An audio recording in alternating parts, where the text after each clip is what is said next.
En nuestra búsqueda de hacedores del cambio hemos encontrado en este camino a Isidro Padrón Barrera. Isidro Padrón es el presidente del patronato de la Fundación Canaria de Ayuda a los Niños Superdotados, ingeniero de origen, de formación de origen, pero vocación hacedor del cambio para mejorar nuestra sociedad a través de la Fundación. Buenos días, Isidro. Buenos días. Gracias por estar con nosotros. Gracias a ustedes. Y bueno, usted es un pozo de sabiduría en torno al tema que vamos a tratar. Y bueno, para poner antecedentes a las personas que nos escuchan, diremos que la Fundación ya cumple 27 años, que se fundó inicialmente, se inició como una asociación y a partir del 93 se funda, ¿no? Se origina, se promueve una fundación para poder investigar, ya que con la asociación esto no era posible. 3.000 niños me dice que ha pasado por la fundación. Sí, yo no los he contado exactos, pero de ahí para arriba. De ahí para arriba. Y de ellos 2.000 en estos 27 años, 2.000 niños en Canarias, que sí. Bueno, yo no entiendo mucho de estas cuestiones, pero me parece un porcentaje muy elevado y de ello vamos a hablar. Isidro, ¿cómo comienza? Hemos dicho que comienza hace 27 años, se origina el germen de esta fundación. ¿Cómo surge esta iniciativa? Porque necesitábamos entender a un niño y no sabíamos cómo.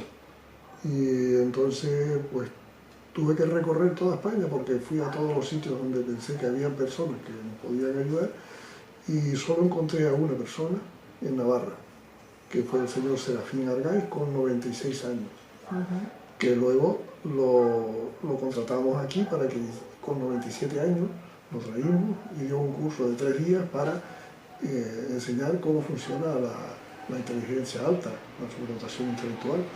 Y gracias a ese señor pudimos empezar a investigar y ya vino pues más cosas, ¿no? Se investigaron necesidades educativas, salieron 9, se aplicaron, después...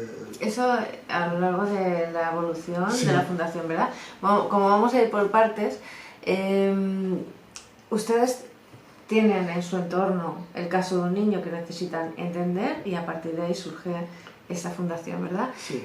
Ha dedicado buena parte de su vida a la investigación en torno a la inteligencia, ¿verdad? Y concretamente, bueno, a los niveles elevados de inteligencia, y ha desarrollado un método de detección precoz, es decir, todo el resultado de sus investigaciones le han llevado al final a desarrollar un método de detección precoz.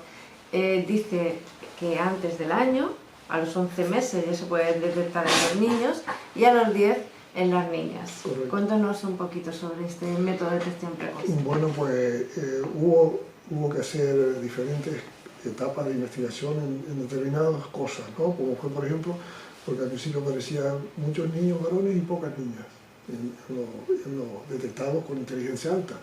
Entonces estuvimos 2 años averiguando a ver por qué, hasta que encontramos la causa.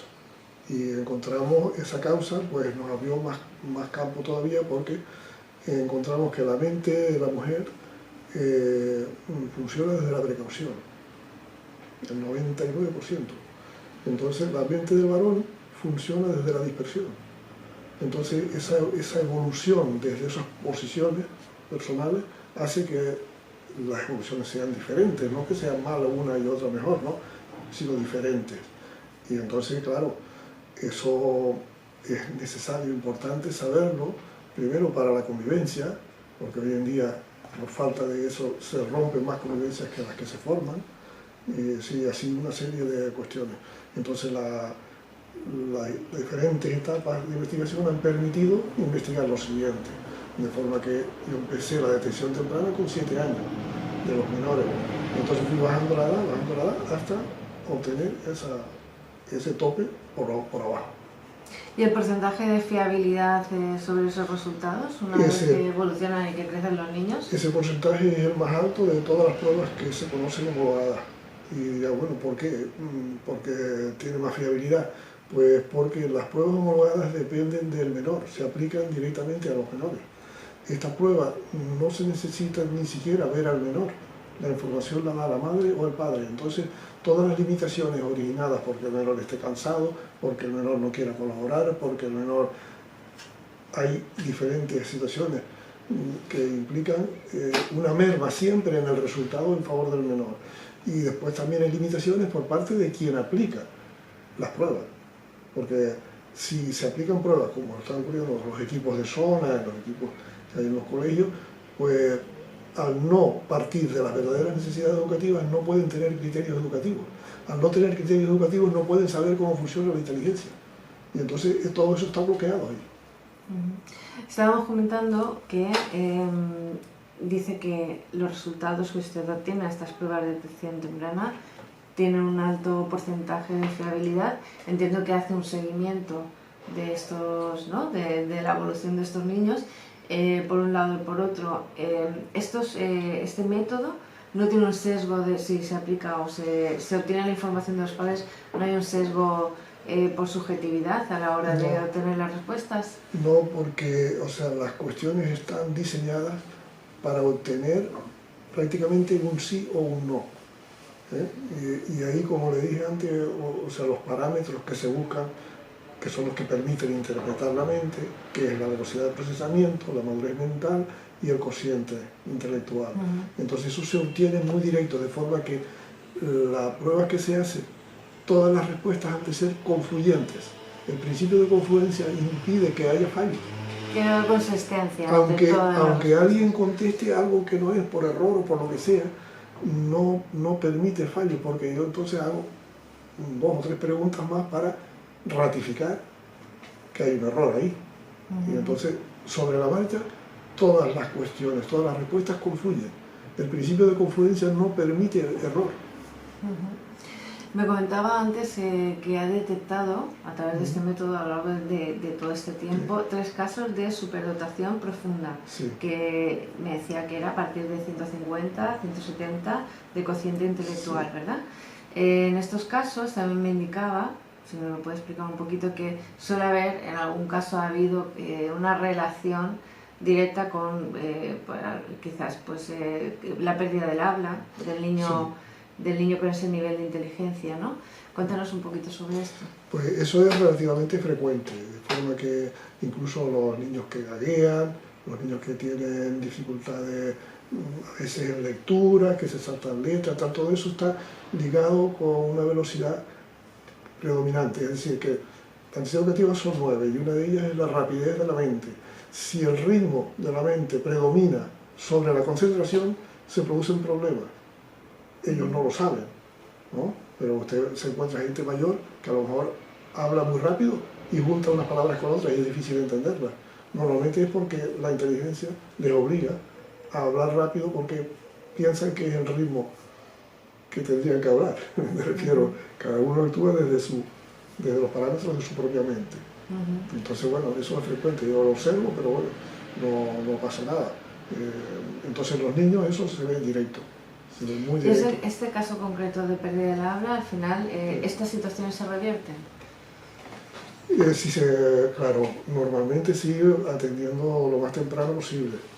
O sea, la clave está en la atención temprana. Sí, porque, por ejemplo, si los niños que vinieron con un cociente más alto ya venían con informe para pasarlos al autismo. Normalmente, cuando pasa al niño al autismo, después no lo saca nadie de ahí. Los especialistas dicen que el autismo no se cura, sin embargo tenemos referencias por internet. Hay un médico alemán que ha curado a 150 autistas variando el pH del estómago. Y ya, bueno, ¿qué tiene que ver el pH con la inteligencia? Pues tiene mucho que ver, porque no solo la inteligencia, sino que en lo que hemos hecho, yo he hecho análisis de la parte de salud asociada a la inteligencia. Entonces encontramos que cuando hay una parte emocional afectada, ¿no? Una ansiedad, ¿no? Que la ansiedad puede venir por motivos diferentes. La ansiedad siempre tensa el cuerpo en las zonas, depende del sentimiento, en alguna zona determinada.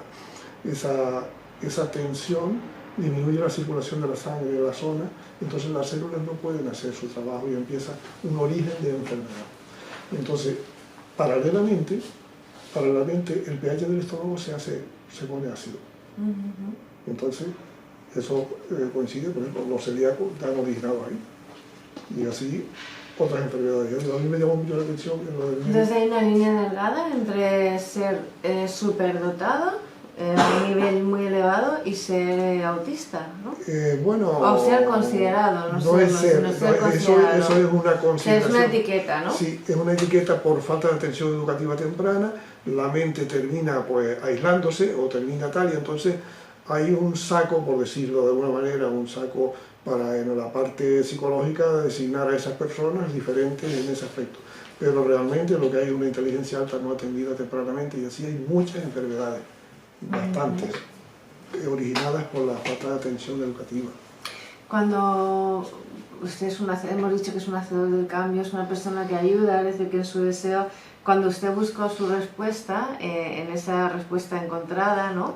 También ayudó, tiene un camino de ayudar a otros.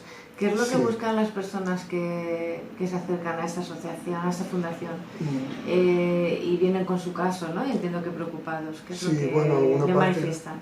Normalmente hay una conciencia de que necesitan saber qué les pasa, o necesitan, o no entienden a los hijos, o no entienden. Y entonces lo que hacemos nosotros es precisamente utilizar toda esa experiencia para ayudarles a comprender, porque los problemas en el mundo hoy en día son todos de comprensión, todos. Empiezan de una manera y terminan de otra, lógicamente. Pero el inicio de los problemas humanos es la incomprensión. Y el conocimiento de la inteligencia ayuda a la comprensión en todos los niveles.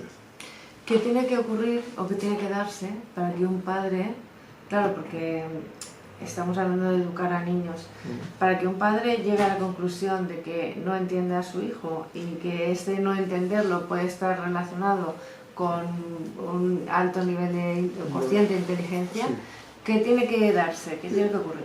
Bueno, desde que haya cualquier precocidad en un niño, conviene consultar. ¿Qué sería, para que las personas que nos escuchen puedan llevarlo a su caso, qué sería, qué signos hay de precocidad? Bueno, en cualquier ámbito de la mente o de lo que es la conducta puede haber precocidades, me refiero. Eso normalmente incluso hasta por internet se obtienen baremos de precocidad o de madurez y está clasificado todo, no hay problema. O sea, por ejemplo, a tantos meses el niño pues ya debe o caminar o gatear, según todo eso está perfectamente definido. Y además, las madres que han tenido ya un hijo o no, o que han visto niños pequeños, saben diferenciar cuando un niño se nota más maduro, ¿no? En cualquier cosa, desde la parte biológica del propio cuerpo hasta la parte de conducta, la parte de movilidad, todo eso. Normalmente la inteligencia alta suele hacer que la actividad física, si un niño no está concentrado en algo que le interesa, no se puede parar, está moviéndose. O sea, es un niño, para ir por pasos, un niño que es muy inquieto, o desinquieto, que dirían aquí en Canarias, ¿no? Un niño muy desinquieto, ¿qué más? Entonces, bueno, eso puede ser suficiente, de tal manera que lo que hemos hecho es que cualquier madre o padre puede llamar para un hijo y preguntar, que la detección temprana es gratis y se hace por teléfono, no hay que moverse del sitio, no tiene que intervenir el menor. Yo, madre, puedo pensar que mi niño puede tener, puede de alguna manera tener una inteligencia elevada, un cociente intelectual alto, sí, aparte de ser muy desinquieto, no se concentra. Claro, porque o sea, existen las confluencias, lo que llamo confluencias, que en todas las enseñanzas educativas deben ser confluyentes, y después están los predominios. Por ejemplo, yo he visto niños que le predomina la actividad frente a la concentración. Entonces, esos terminan a lo mejor clasificados de trastorno general del desarrollo, por decirlo de alguna manera, que no tiene, el trastorno lo tiene el sistema que no se acerca a entender a los niños. Entonces, eso ocurre pues, de diferentes posiciones. Puede haber predominio, por ejemplo, he visto test psicotécnicos hechos por el predominio del perfeccionismo, ¿no? Las niñas es más frecuente, les predomina el perfeccionismo y no contestan respuestas que saben, porque no las ven perfectas. Y después he visto que a lo mejor que la persona que aplica también le predomina el perfeccionismo, y en vez de un test psicotécnico sale un churro. No sé si me estoy explicando. Sí, perfectamente. Entonces yo eso lo veo porque nada más que vea la gráfica yo me doy cuenta donde hay errores, pero porque he estudiado muchos. ¿Usted es un primer lugar al que los padres acuden cuando detectan estos síntomas en los niños, o hay un largo peregrinaje por otros profesionales antes de llegar a que el niño pueda ser superdotado? Ocurre de todo. Aquí han llegado niños que han pasado por 7 especialistas, psicólogos y psiquiatras incluso, y nadie les ha aclarado nada. Yo solo necesito hacer entre 5 y 10 preguntas. Me comentaba antes también que se ha dado el caso de personas adultas que, bueno, pues han tenido a lo largo de su vida, usted me decía que no se entendían, sí, o tenían dificultades para relacionarse con otros, y que, bueno, han pasado por las pruebas y que se ha detectado que tenían un alto coeficiente, sí, intelectual.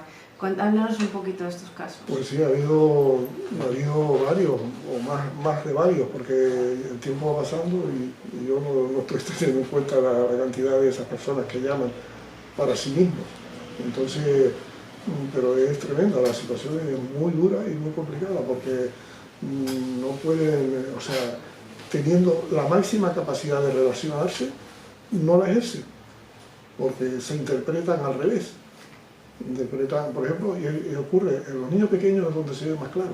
A lo mejor entra un niño a una guardería y hace así, mira, nada más, en 10 segundos barre todo lo que está alrededor, se queda con todo y se va a una esquina, solo. ¿Y por qué? Porque ve que allí no tiene nada que intercambiar, no le interesa nada. Y eso es muy frecuente. Entonces normalmente esos niños los clasifican de niños insociables, cuando el potencial de socialización es máximo. ¿Qué problemas le manifiestan estas personas adultas que dicen, bueno, yo he sufrido a lo largo de mi vida, pues por no descubrir que tenían altas capacidades, que ahora comentaremos que sí, usted entiende que hay diferencias entre una cosa y la otra, pero ¿a qué se han enfrentado estas personas ahora? Hay conflictos de relación, porque a lo mejor las generaciones diferentes no se entienden y entonces lo interpretan mal, o sea, por ejemplo, actúa muy rápido. Normalmente la inteligencia muy alta suele actuar muy rápido, porque cree que su ritmo es el natural y su ritmo es a lo mejor muy diferente. Entonces tienen actuaciones que otras personas interpretan siempre diferente y entonces se sienten juzgados mal, y entonces no les apetece esa relación porque no hay entendimiento. ¿Hay prejuicios sobre ellos? Sí, mucho, muy frecuente. Sí, entonces esas personas, bueno, ya digo, un caso anterior de una gente de Valencia fue, que llamó primero él y ya tenía 33 años y no se relacionaba sino con una hermana de él y lleva toda la vida así, aislado, y me salió con un 170 de CI y digo, ¿qué ha sido de tu vida? Y dice, bueno, me relaciono con mi hermana. Digo, pues dile a tu hermana que me llame. Porque la hermana tenía una situación similar, se relacionaban entre ellos, se entendían entre ellos. Pero del resto estaban aislados porque la gente no los entendía y ellos tampoco interpretaban. Entonces se les fue diciendo, te pasa esto por esto. Y entonces empezaron a reciclarse. Y más allá de las relaciones con los demás, su actividad o su dedicación laboral es perfectamente normal, ¿no? No, pueden tener problemas frecuentemente porque en la parte laboral siempre hay que haber una relación de entendimiento, porque si no las empresas no podrían funcionar. Entonces ahí hay problemas también. Sí. O sea, el resumen es que ahora mismo todos los problemas que están en la humanidad y están en la época, que yo no lo he visto en la historia, donde todo lo complicable se complica por esto mismo. ¿Por qué? Porque las inteligencias no se pueden parar y entonces al no estar educadas o conducidas para funcionar adecuadamente, para entenderse, para comunicarse adecuadamente, entonces los conflictos son cada vez más, se van multiplicando. No es una visión negativa de estos aspectos que estamos tratando, la que usted traslada, quiero decir, en términos de problema y demás, ¿cómo podemos darle la vuelta a esto y pensar que...? Lo tienen ahora mismo, digamos, abierto, como quiera, porque yo hice los libros estos para eso, para aportar soluciones, me refiero. Vamos a hablar en términos de soluciones, que esto nos gusta más. Ese es el objetivo, las soluciones. El problema primero que hay Y digo problema porque es que educar, hay 9 necesidades educativas, se llevan a cabo y funcionan. Y eso funciona. Otra cosa es que obliguen a los niños a entrar en un colegio y los aburran. Eso es lo peor. Y por ahí están pasando todos. Y eso va contra la ley, contra los derechos humanos, contra los mínimos de lo que un niño necesita. Los niños necesitan, igual que todas las personas, necesitan sentirse entendidos y atendidos, y eso no está funcionando en los colegios. Bien, y para ir ya finalizando y cerrando esta interesante entrevista, vamos a hablar de 2 casos.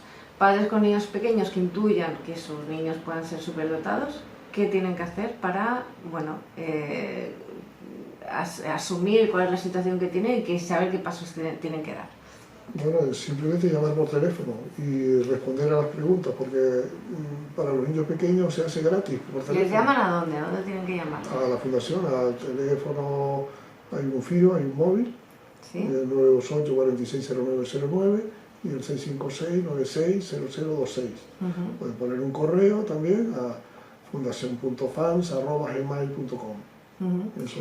Les cuentan su caso y ustedes por teléfono sobre les la marcha, aplican un test. Sobre la marcha se hace son máximo 10 preguntas. Y esta mañana preguntaba una, bueno, y con las preguntas esas solo ya sabe todo eso. Digo, no, con las respuestas. Vale, ¿y a partir de ahí? Y a partir de ahí pues se le dan los datos concretos que tenga el niño, los niveles que tenga el niño, y después ya se le ofrece tutoría familiar, se le ofrece que se lean esto, porque es como la forma de tener en casa una guía, y se le ofrece a veces un taller cuando hay unos mínimos de 10 personas o 12 personas, se hace un taller para el éxito educativo, para padres y profesionales. Y ahí, esos son muy interesantes, yo he dado unos 24 talleres en diferentes zonas, y cada vez que eso ocurre, como se puede preguntar desde el principio, entonces esos talleres permiten que todos los que están en el taller se enteren de las preguntas y las respuestas de todos. Y entonces, por cada respuesta normalmente surgen más preguntas, pero entonces ahí se integra mucha información que normalmente digo porque es lo que cada uno está sintiendo. Muy bien. Esto respecto a los niños. Y yo adulto intuyo que puede, que no es mi caso, vale, pero bueno, imagina el caso y de repente digo, pues, bueno, parece que tengo un cociente intelectual muy alto, ¿no? Y que he tenido problemas que le llamo, hablo con usted y ¿a qué me enfrento? ¿Qué tengo que hacer? Pues, o sea, no habría gran problema si los sistemas educativos respetaran los derechos de los menores, no los obligaran a estar en un centro aburriéndose. Niños que les sobra el 90% del tiempo de cada hora de clase, tenerlos una hora de clase y hacerles aborrecer lo más importante que es el conocimiento. Eso es lo que está ocurriendo en la mayoría de los casos. Bien, eso es lo que ocurre respecto a los niños y respecto a los adultos, pues que hablen con ustedes, ¿verdad? Claro, usted en este caso y bueno, seguro que mediante una conversación se pueden aclarar muchísimas hasta cuestiones. ahora no ha habido imposibilidad de aclararlo, porque normalmente, ya digo, las necesidades educativas han permitido aclarar los parámetros básicos de la conducta y de la comprensión. Y es lo que hay, usted va a estudiar cualquier ciencia, cualquier especialidad o lo que sea, y lo que le toca es entender el conocimiento. Desde que entiende el conocimiento usted puede desarrollar. Entonces, para acabar con un mensaje positivo, bueno, ya detectado, ya sabemos que se puede detectar no solo en niños, sino en adultos. Sí. ¿Cuál es el mensaje que les lanzaría a las personas que puedan verse en esta situación, tanto a padres como a personas adultas que entiendan o que conozcan en ese momento que tienen un cociente intelectual muy alto? Bueno, es simplemente que se pongan en contacto para aportarles el conocimiento, que básicamente está en los libros, y a partir de ahí las dudas pues consultarlas. Y entender que esto no es un problema, sino una situación a resolver, que se puede tratar, que hay ayudas, ¿verdad? Claro. Y que no están solos. Efectivamente, ¿no? efectivamente. ¿Sí? Bueno, pues este es el mensaje con el que nos vamos a quedar, es un mensaje positivo que queremos trasladar a las personas que nos escuchan. En Hacedores del Cambio queremos darle las gracias por ser un hacedor del cambio y por haber arrojado luz tanto a nosotros como a todas las personas que nos escuchan sobre este interesante tema. Muchísimas gracias, Isidro. Igualmente a ustedes. Gracias, muy amable.